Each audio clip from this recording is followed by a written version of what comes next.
Hello, everybody. Oh, I'm so excited to be here with you. We are actually broadcasting from London. I am in an Airbnb. It is midnight, but I definitely wanted to stay up and be with you live. I am Dr. Joan Ifland. I am a doctor of nutrition in the field of food addiction. And I am the lead editor and writer of the textbook, the only textbook in the field called Processed Food Addiction Foundations, Assessment, and Recovery. And I started this broadcast because what I see in the media is a massive cover-up.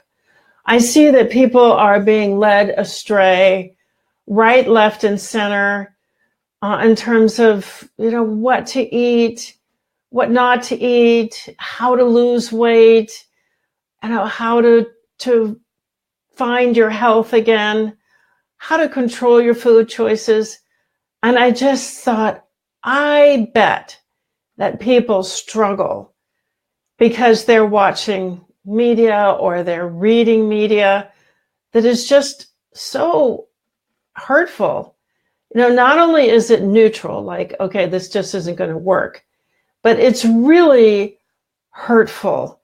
In other words, a lot of this advice that people are given, if they were actually able to follow this advice, it would be, it would lead to a worsening of food addiction. And it would lead to a greater reluctance to get help. Because after you've tried 8 bogus suggestions, you're going to say to yourself, I'm never trying another suggestion again. But here on Food Addiction Reset Television, hi, Gail. I'm so glad you're here. Thank you for greetings from the US. I miss you guys. So what we have here is we have a very new approach to recovery from food addiction. In the course of writing that textbook, I looked at between 6,000 and 8,000 studies. And there are 2,000 studies in that textbook. And it's new. So the approach that we're using here at Food Addiction Reset is very new. It's very new. It's a very gentle approach. It really recognizes how devastating this disease is and how much time and patience we need with ourselves to recover from it. We need to develop a lot of skills. And so it better be fun. It better be fun to develop skills, to learn, to experiment, to get incredible results, because we are going to have to stick with it for a very long time. So I am just delighted that you're here. Every time I do this weekly broadcast, and it's every Wednesday, in the UK, it's at midnight. I don't want you to stay up, but I'm pretty much still on US time. So I think it's okay for me to stay up. But as everybody knows, sleep is one of the pillars of recovery. We have got to get a good night's sleep, or else that fatigue will drive us into cravings the next day. So welcome, welcome, welcome. We have an amazing night tonight. Unless you're watching this in the morning in Australia, in which case we have an amazing morning for you. And of course, these episodes are recorded.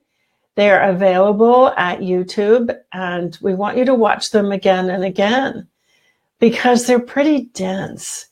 There's a lot of information in this program. Just in the course of developing my PhD and then developing the textbook, I came to realize that processed food addiction is unbelievably complex.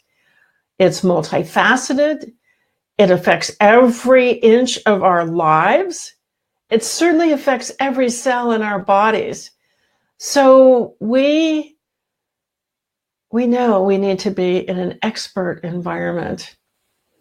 We need to be among people who are on the same page, not just on the same page, but like really focused on that page.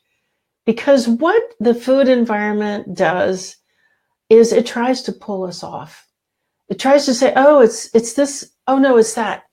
Oh, you know, it could be this. And oh, now new evidence that it's actually this thing over here. So that is one of the ways in which media gets us to not recover. Because as long as we're looking at all these other things, we're not focused on one thing. And the one thing is that processed foods are addictive. They're quite harmful. And when we get off of them entirely, we feel a lot better. I mean, like incredibly better. And then comes the complexity of dealing with health professionals, with family members, with work colleagues. That's when it gets to be complex, because they're being pulled off center by the same media that wants to pull you and me off. So we really have to band together. We have to get into our own tribe. We have to reinforce that we are working on one thing and one thing only, and that it's really fun to get off these substances. It's not a big drag. It's just being in a tribe and letting these very powerful, the most powerful neurons in your brain are your mirror neurons. And they do one thing. They say to us, mirror what that person is doing. And if you're in a tribe, it says, oh, copy what the tribe is doing. Emulate what the tribe is doing. Mimic what the tribe is doing. So if you're in a really cool tribe, and your tribe has got this down, and your tribe understands that, okay, processed foods are the problem, then you'll do fine. But if you're in a tribe that thinks that some processed foods are okay, or if you're in a tribe that doesn't think it's really the food at all, it's emotional eating, then you're going to that's just not consistent with the research. It's not consistent with what I learned in the course of writing the textbook. So today we are going to have a lot of fun. I have an article today that I hope this article makes you laugh. Now, this article is it's entitled "Hello Canada." Hello, Julie. The article is entitled, I think, 30 weight loss tips.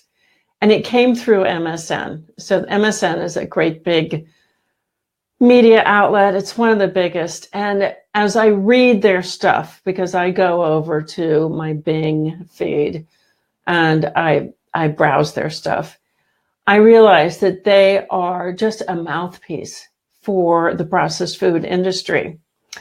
And it does, of course, it makes me question all of their reporting, because their weight loss reporting is so awful. It's so awful. So but this is the end of the article. And these are the most absurd. So I hope that by going over these with you quite carefully, that you will get something way deep down on the inside, which is, this is not a trustworthy source of information for me, maybe for somebody else, but not for me as a food addict. So this is what I want to do for you. I want to protect you. I want to give you the information that would allow you to protect yourself against really absurd writing in major media outlets. So that's going to be our first article that we're going to go over today. And then we are going to go over an article that just breaks my heart. This is also from MSN, and it's an article about what diabetics should eat. Now, you know, we have an epidemic of diabetes.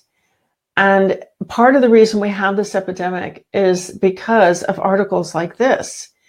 This is just, I'd like to use the word nonsense, But it's so serious. Like if a diabetic read this article and followed these instructions, they could make themselves quite a bit sicker than they already are. And the really ironic thing is that I have seen repeatedly over the 22 years that I've been in this industry of recovery from food addiction, I've seen diabetics just put their diabetes into full remission. So they're stabilizing their glucose through food combinations. Beautiful, beautiful food that stabilizes their glucose. So this is quite dark and this is quite scary. So we're going to go over that article in detail. The thing about diabetics is that diabetes is a consequence of eating processed foods. You have to eat quite a bit of processed foods in order to develop diabetes. You're basically wearing out the insulin receptors on your fat cells. So that means that you're a big processed food customer. And the food industry has gone to great lengths to make sure that you stay a processed food customer, that you don't learn that if you eliminated processed foods entirely, that you could possibly put your diabetes into full remission. So we're also going to go over that article quite carefully. Now, the research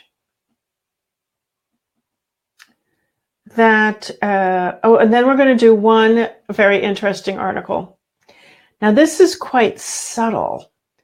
So this is an article published in the New York Times about, it's subtle and it's very, very sad. It's about how people cannot afford their medications. They are having to choose between food and medications, and they're not choosing the foods.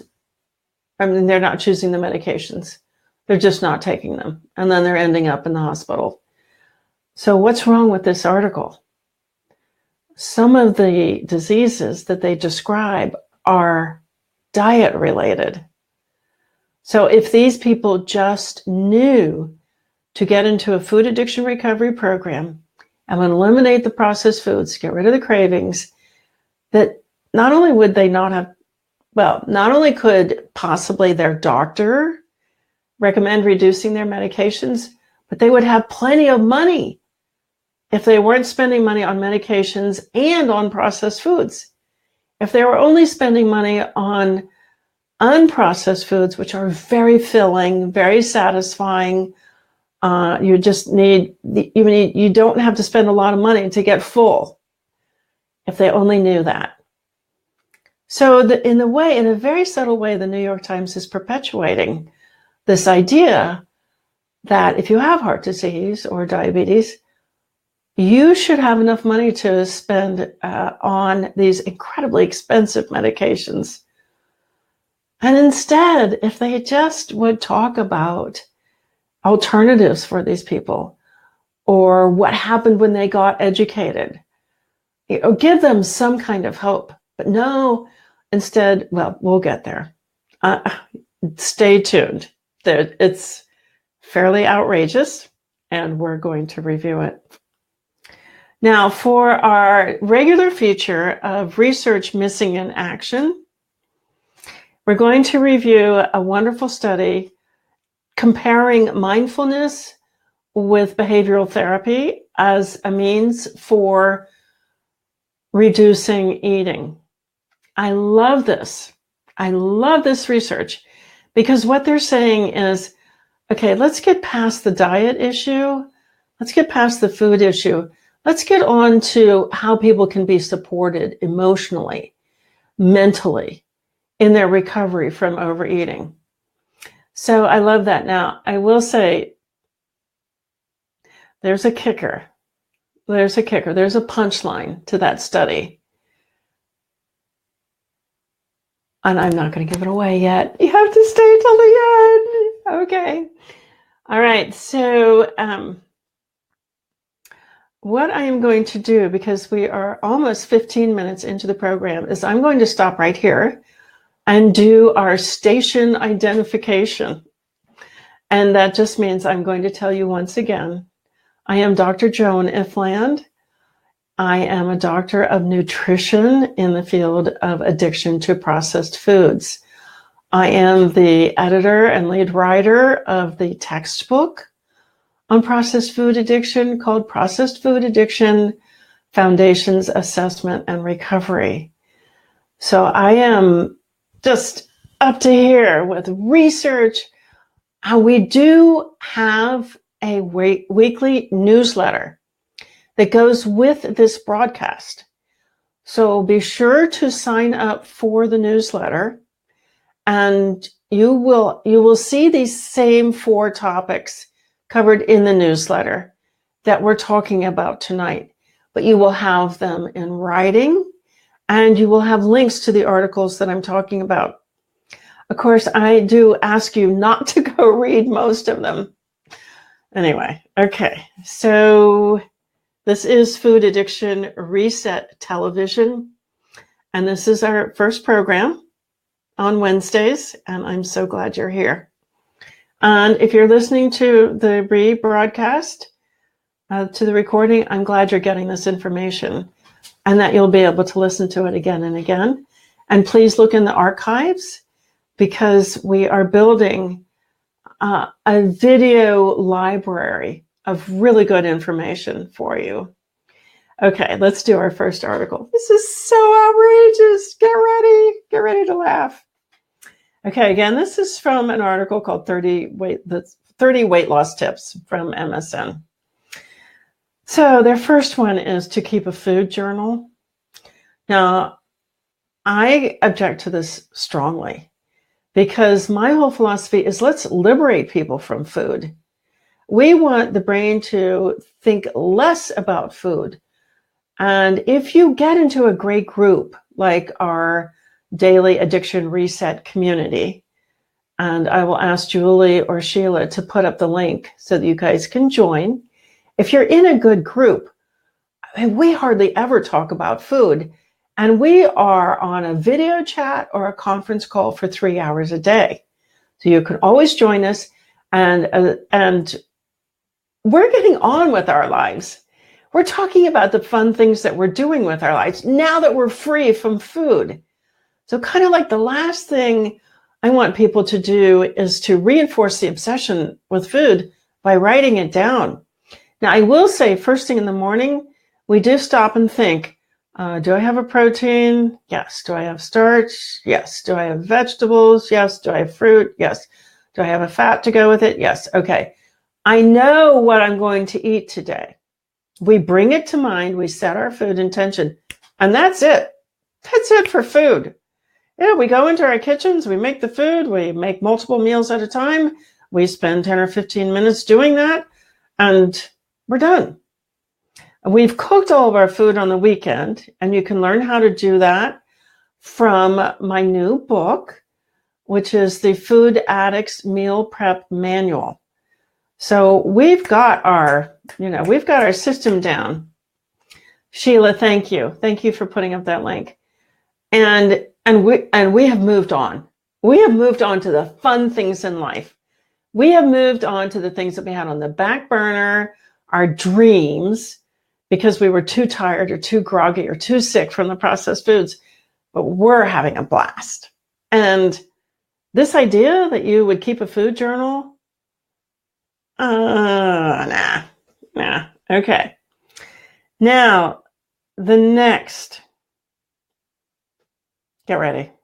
I mean, really get ready. This article actually recommends that we turn down the heat to lose weight. Like you're going to turn down the heat if you're a cocaine addict to stop using cocaine. Where does this, I know where it comes from because they explained it, because your body burns more calories when the room is at lower temperatures. Isn't that sad? That's just so sad. This is just absurdities. We've got to get at the addiction. This is an addiction. Processed foods are addictive. We have to work on repairing our brain from the way that processed foods rearrange our thinking. And the idea that you would turn down the heat, I mean, that just sets you up for failure, right? So you're shivering in your home and you're not losing any weight because the addiction rages on. Okay. In fact, this could make it worse. This could say, oh, well, since the room is so cold, I might as well eat this and this and this because I'm burning extra calories. So I probably need to eat something more, right? Okay. Okay, now this is where I really want you to get clear on how absurd these kinds of articles are. Okay. And then there's the recommendation to take more vitamin D because it builds muscles and muscles burn calories. So can you imagine? It's just sad. It's just very sad. Now, also drink more water. People who drink more water burn more calories. This is just absurd. Do you see the absurdity of it? So this really calls into question the expertise of the people writing this stuff. Okay, now, here's another one. I love this. Read the portion sizes on your packaged food. That's like saying to a smoker, count the number of cigarettes in your pack of cigarettes. That's not what drives our eating. Processed food addiction is driven by surges of dopamine and corresponding surges in stress chemicals and washing out of the braking system in the frontal lobe.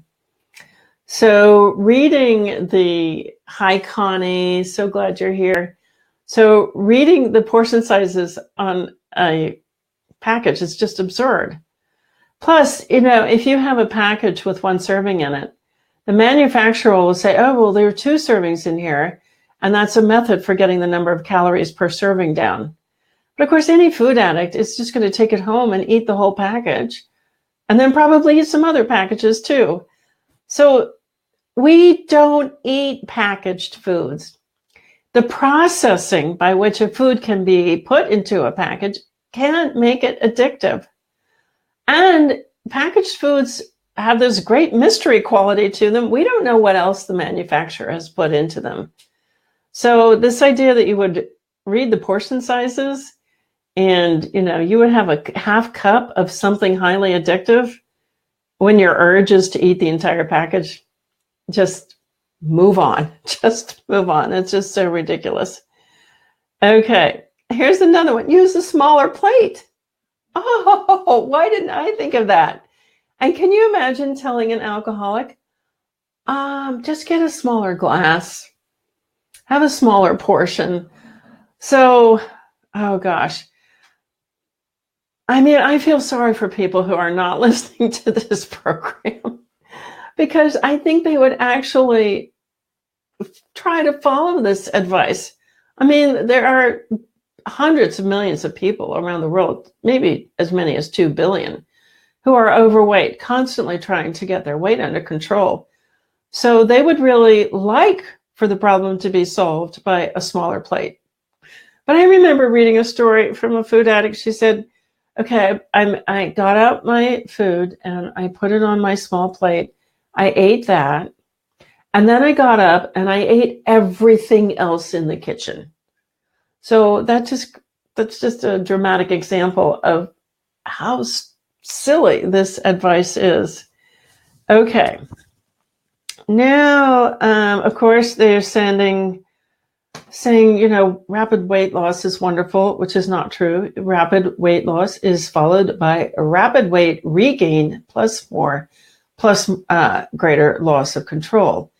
Because rapid weight loss to the survival instincts in our brain is we're dying. And so after rapid weight loss, if that brain can get us to go find some calorie dense foods, it's going to say, okay, eat all of the calorie dense foods you can find and then some more, because next time it might be worse. So it's just sad. Okay. Finally, 2 recommendations that I agree with.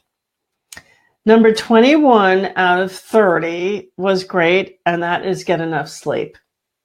And that is true. Get your screens turned off an hour before you're going to bed and let your brain start to rest. Turn on some soothing music. You can turn on a soothing book, an audio book, but just not something that's stimulating light into your eyes. And then if you do wake up during the night, make sure that you have your soothing book or your soothing sleep music all set up on your phone, and try not to look at the screen. Just open it, touch the play button, and then, try to minimize the amount of light. Never get up and go to work. Never get up and open your computer, and never get up and eat something. Okay, so you're retraining your brain that this is an 8-hour period when we are just repairing. So I did like that advice. And then find an empathetic practitioner who communicates well. And I like that advice too. So those are 2 good pieces out of 30. The other 28 pieces of advice would make us sicker. It would certainly set us up for failure. And my favorite theme, as you all know, is this is not your fault. So when you read something like this, that is so damaging, so insidious, I really hope that everybody gets way deep down on the inside. This is not my fault. I have really been led astray. My status in the world as a profit center for the media and food industries has taken over any moral guidance that these media writers ever had. Okay, so good. Now, it's not quite time for our next station identification. So I'm going to launch into the next article, and I think I'll be able to finish it. Please, if you're watching on Facebook Live, you're welcome to write questions and make comments. I love interacting. You guys know I'm out in that Facebook group almost every day, Food Addiction Education. And we hope that you will join us there. It's free, of course, and the newsletter is free. So sign up for the newsletter and then join Food Addiction Education. That's our big Facebook group. So we'll see you there. Okay, I'm just going to whip through this next one because the advice was pretty simple and it's just pretty bad. Now, this is the article from MSN about which foods that diabetics should choose. Now, immediately the article makes this astonishing claim that this is new. The idea that you could control diabetes through the foods that you eat is new. Well, that's not true. So, hi, Ricky. Hi from New Jersey. Yes. Oh, okay. So Sheila is saying, and you can also get a reminder about this TV show in your email. So do sign up for that as well to get a reminder. Okay. So what did MSM tell diabetics to do? Okay. Now we know that what diabetics respond to, and this is what I have been told by members of my various communities over 22 years, which is that if you eat unprocessed foods, fruits and vegetables that still look like they looked at the moment of harvest, starches and proteins that are not processed, and then you have to eat in balance. So your proteins and your carbohydrates and your fruits and your vegetables and a little bit of fat, they have to be in balance. You have to have a very particular combination, which is what we offer. We offer a food plan, and we publish our food plan. We are not one of those terrible outfits where you don't get to see the food plan until you've signed up for the program. We do not do that. Our food plan is at foodaddictionresources.com. Our food plan is there with 26 very informative very helpful handouts. So we want everybody to get better. We think, of course, that our programs, our online programs, are the best. Of course, they're supported by recent research, but that doesn't mean that we're going to withhold information from you. So Food Addiction Resources is a free website with a ton of information on it. So you can see the food plan. And as I said in the introduction, over and over again over the years, I have diabetics have come back to me and said, you know what? My diabetes doctor just fired me. In fact, my diabetes doctor was really irritated that I came in. My diabetes doctor told me not to come back. My diabetes doctor told me I don't have diabetes anymore. And why was I taking up their time? So that's pretty amazing. This should be common knowledge. If you can get the addiction under control, the diabetes can be put into remission. Okay, so this advice would not put diabetes into remission. Let's see.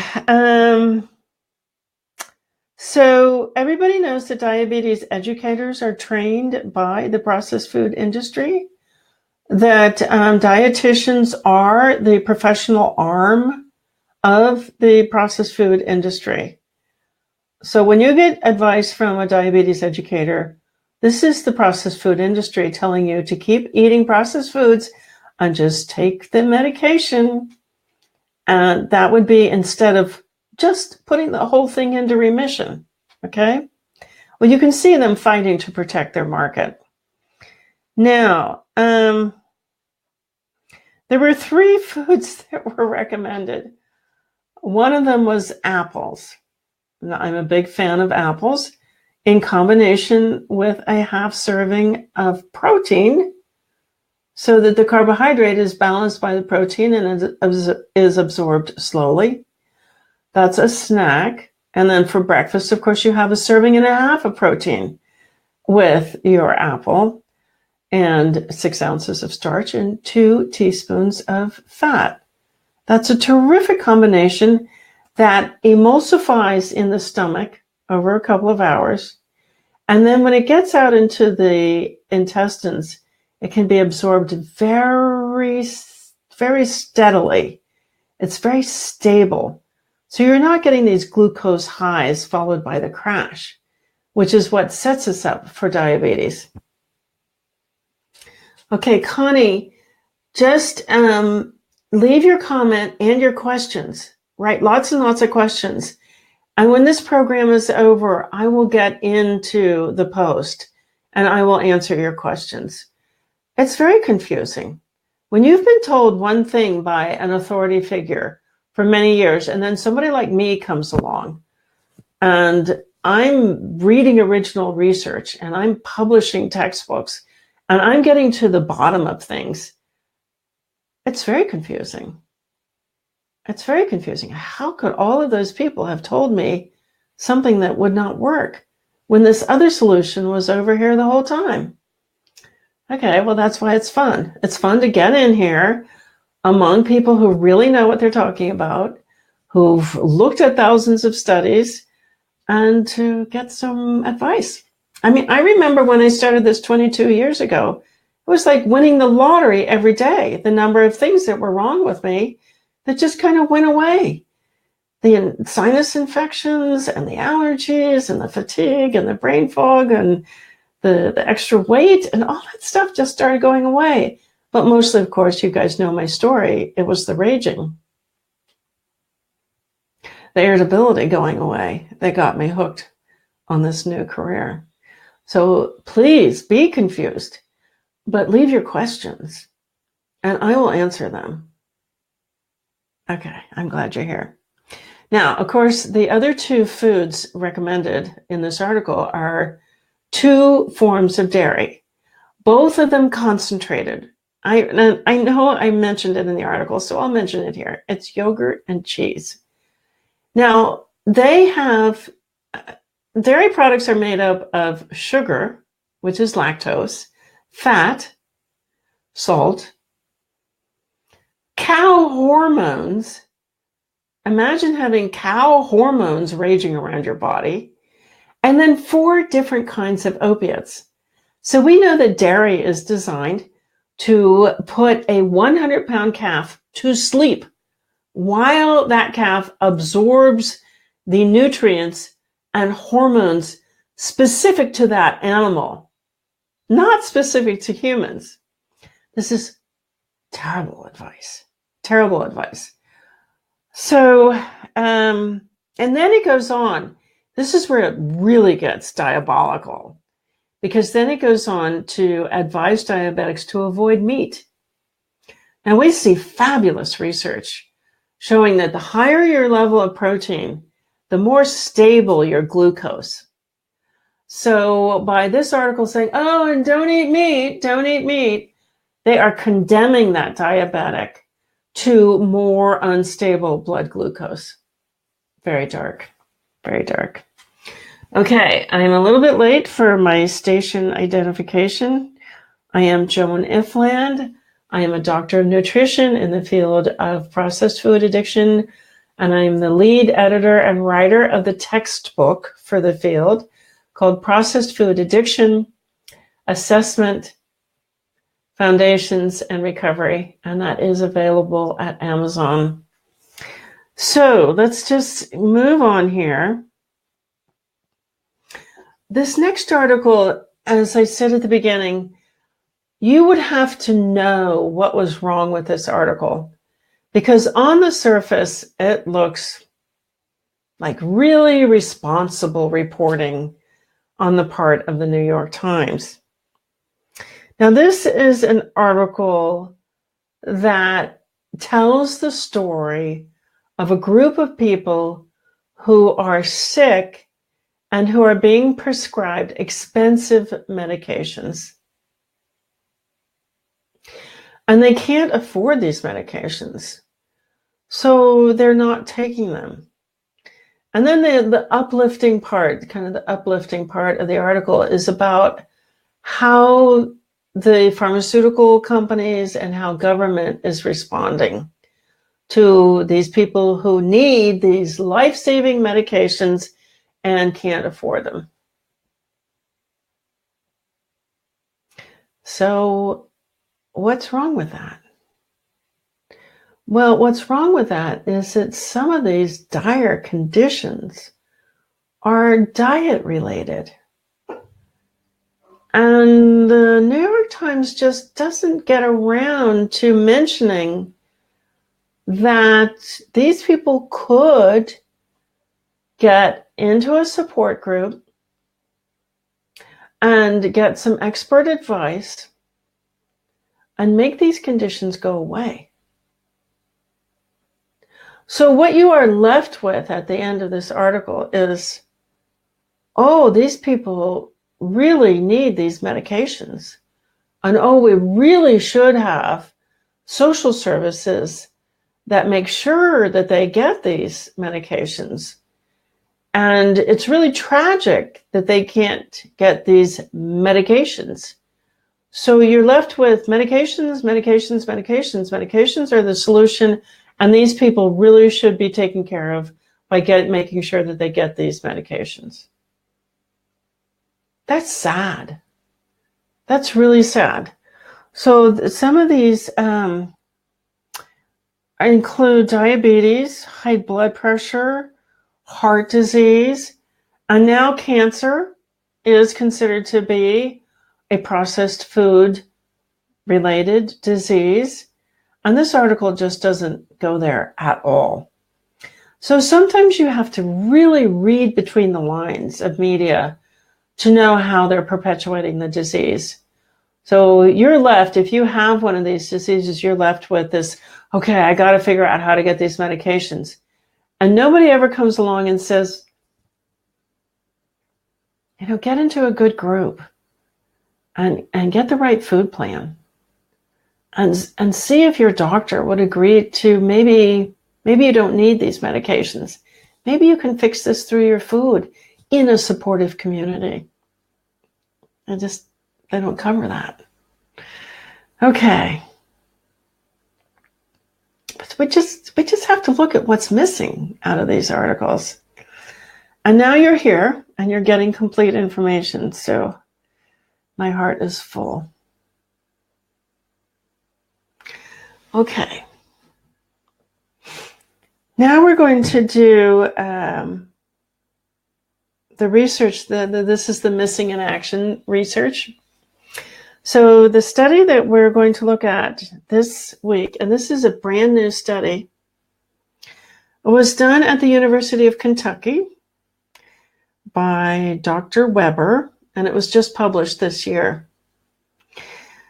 So one of the things that I have to mention right away is that just go back to the 30 weight loss tips. They really didn't cover this kind of approach. So media, processed food industry, they all know that stress drives spending. Stress drives spending. When we're stressed out, we spend. When we're happy and we're calm and we're in control of our decision making, we don't spend. We don't run up our credit cards. It doesn't really take much for a human being to be happy. We need shelter. We need food. We need good company. And beyond that, we need clothing and we need transportation. Not a lot else. Really not a lot else. What we really need is a tribe. So if you're in a tribe that doesn't spend money on frivolous things that we don't really need, then you won't. So being around sensible people is a great way to improve your financial situation. Now, this wonderful study said we're not going to do anything about diet. We're not going to tell our study participants what to eat. What we are going to do is we're going to work on some behavioral therapy, and we're going to compare it to mindfulness. And what they found was fascinating, which is both of these programs, both of these approaches improved control of food, and they had some good measurements. So they didn't just look at weight loss. They also looked at the symptoms of food addiction. So they were using a scale, which I don't particularly like, but they were actually looking for the right results. Does this reduce the symptoms of food addiction? And does it reduce stress? So finally, a study that was looking at the right criteria, because you've got to get the food addiction and the stress under control before you can lose weight for the long term. And you've got to keep your food addiction in remission for a long time. So this is why it's so important to get into a group that's easy to access. Like your once a week group where you have to get dressed up, you have to get in your car, you have to park, you have to go up the elevator, you have to find the room, and then you sit for that hour. That is not going to cut it. That is not going to do for you what you need to do. That's why our programs are online. And we have 2 meetups per day that are visual. They're on the Zoom website, zoom.com, and we are face-to-face with one another. Even in London, this is why I'm over here. I'm over here to see, hi Janice, to see family, but also because we have these 2 meetups, that we can get a great program here in the UK. So we have a meetup at, I'm going to get the times, at 4 o'clock and 9 o'clock. And that's 2 hours a day when you are face to face with other people who are doing great. They're making progress. They're reporting victories. And then you also get access to a whole archive of phone calls that you can download and listen to. I was on the subway today, the tube, and I could have been listening to phone calls down there. So you can surround yourself with tribe, and your mirror neurons